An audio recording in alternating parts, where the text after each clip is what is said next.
Hello again, it's Iain from RTO and welcome to album artwork, where we like to look at, instead of looking at what we listen to, what we see.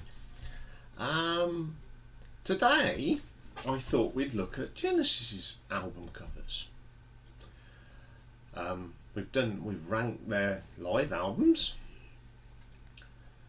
and we'll be ranking the solo albums at some stage of all the members that have made solo stuff. So today we're going to look at all the official covers of Genesis albums, and I found 30. I've got most of the albums myself, but there's some of the compilations I haven't. So we'll get cracking,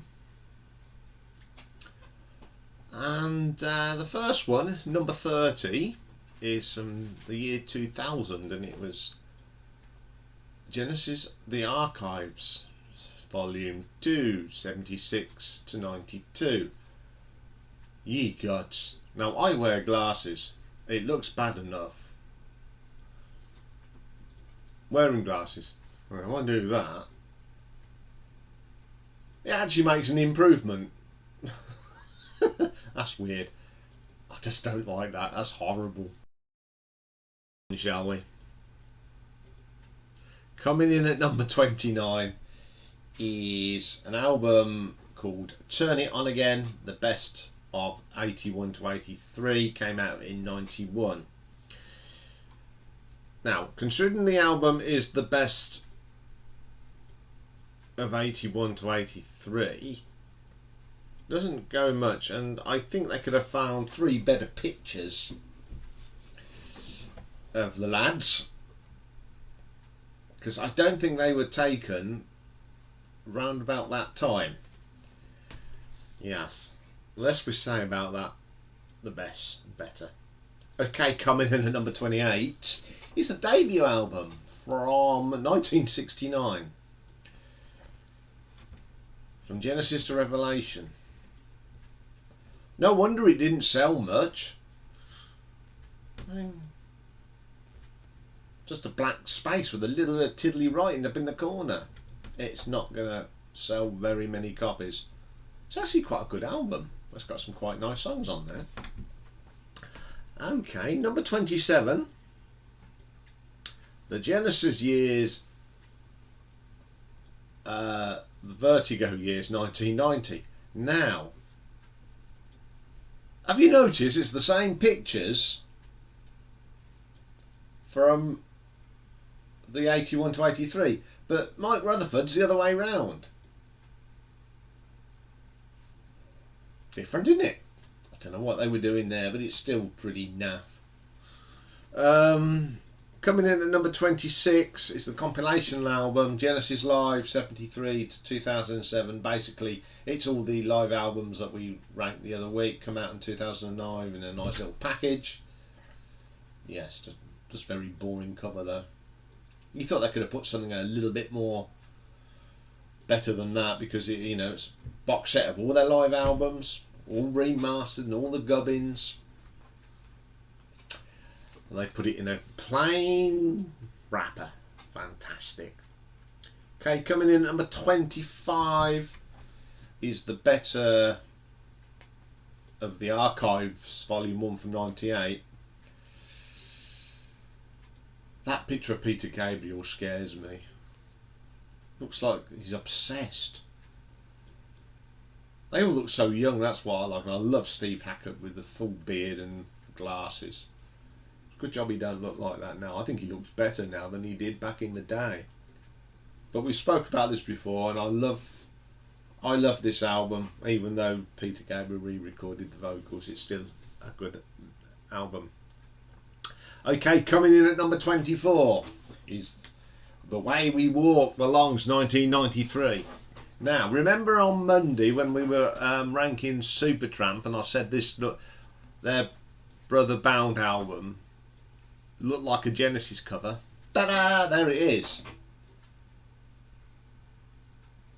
I mean, the one that looks like the Phil Collins one makes him look like he's the Indian Rubber Man. He looks huge. I mean, Chester Thompson looks like the butler in the Addams Family. That's not a very good cover. Okay, coming in at number 23 is The Way We Walk, the shorts. It's a bit of an improvement, but not much. Phil Collins still looks like the Indian Rubber Man.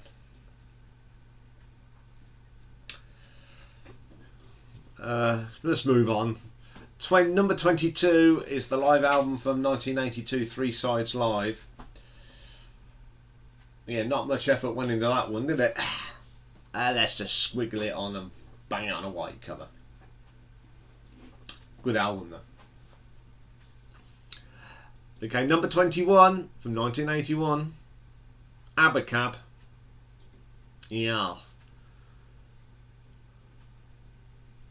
Even I could do better art than that, and I'm absolutely atrocious at art. Just like there's no care gone into that. Oh well. Let's move on. Okay, coming in at number 20. Now this is one I haven't got, and I don't know what's on it. I just looked at the cover.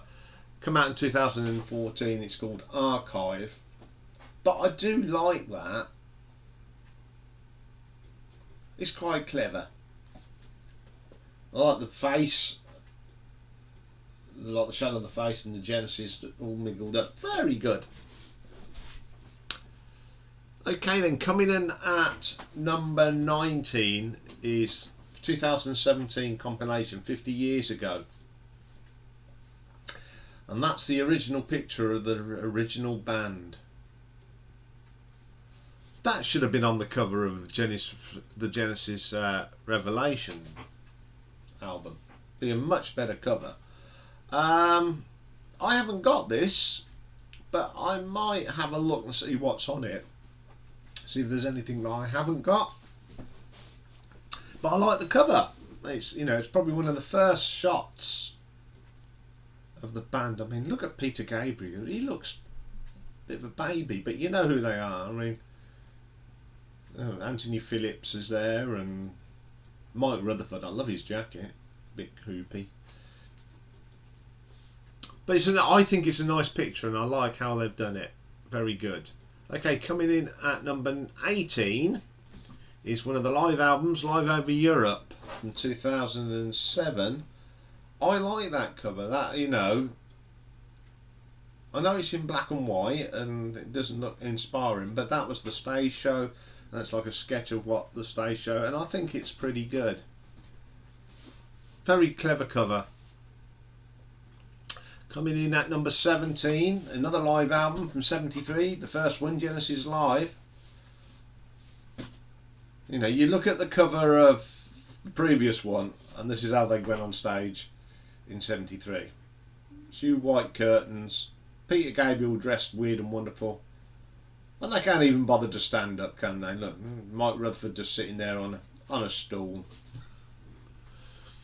Pretty good cover though. Coming at number 16, I have actually got this one. Turn It On Again, the hits from 1999. What I like about this cover is they've taken letters from all their periods and from albums and made the word Genesis. Very, very clever. And it's got a really nice re-recorded version of Carpet Crawlers on that, which is pretty cool. Okay, coming in at number 15 is from 1986, Invisible Touch. Quite a good cover. It's quite eye-catching.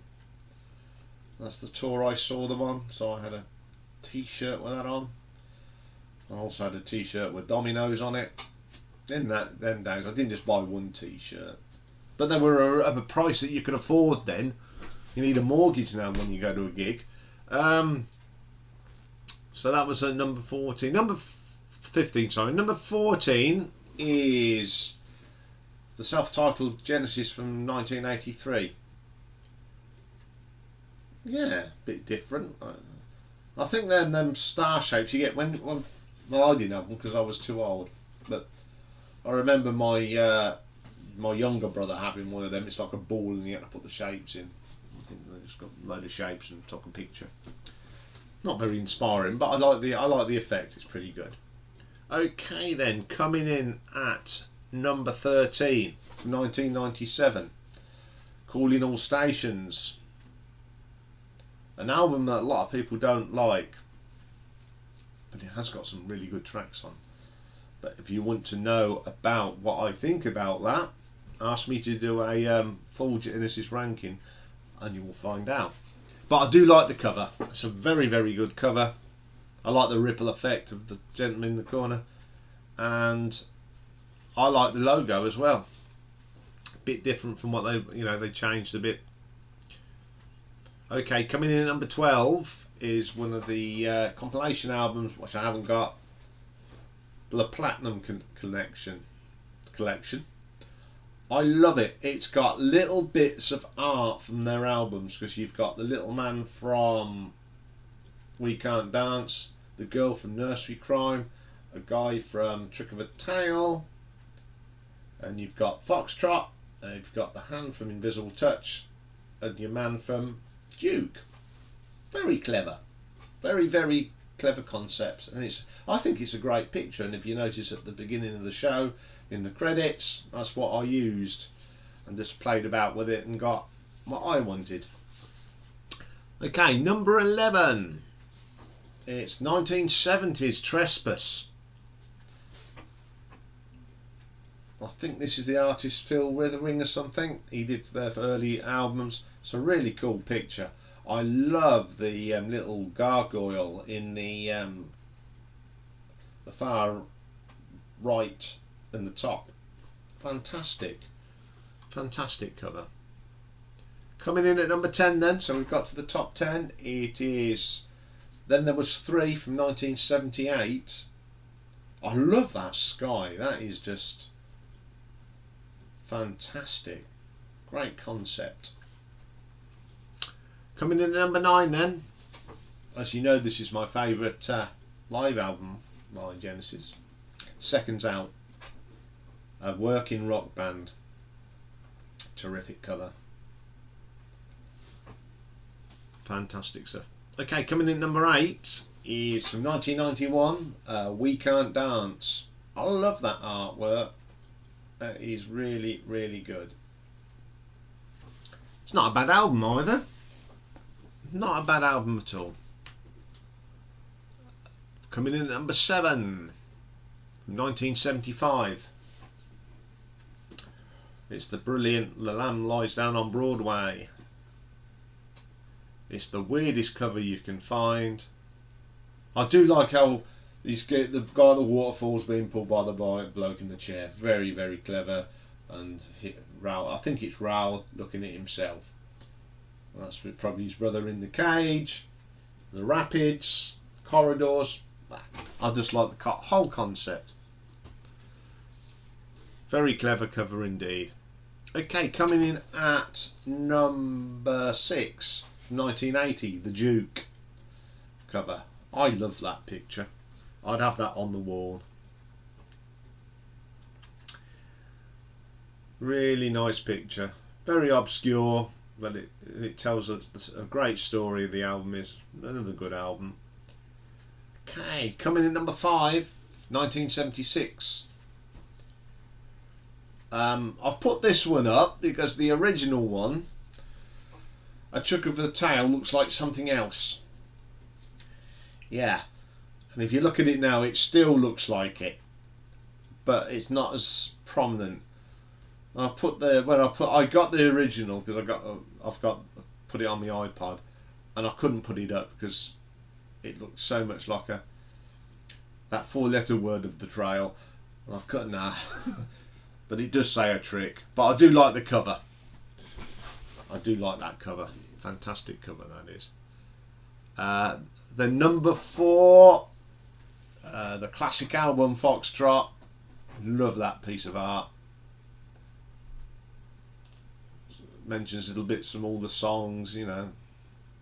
Everyone lined up on the coastline. Really good cover. I love that. I've always loved that logo. Okay, coming in at number 3. Another belter of an album, Nursery Crime. One of my favourites, that's all I'll say. I love that. I love all the dolls' heads around the...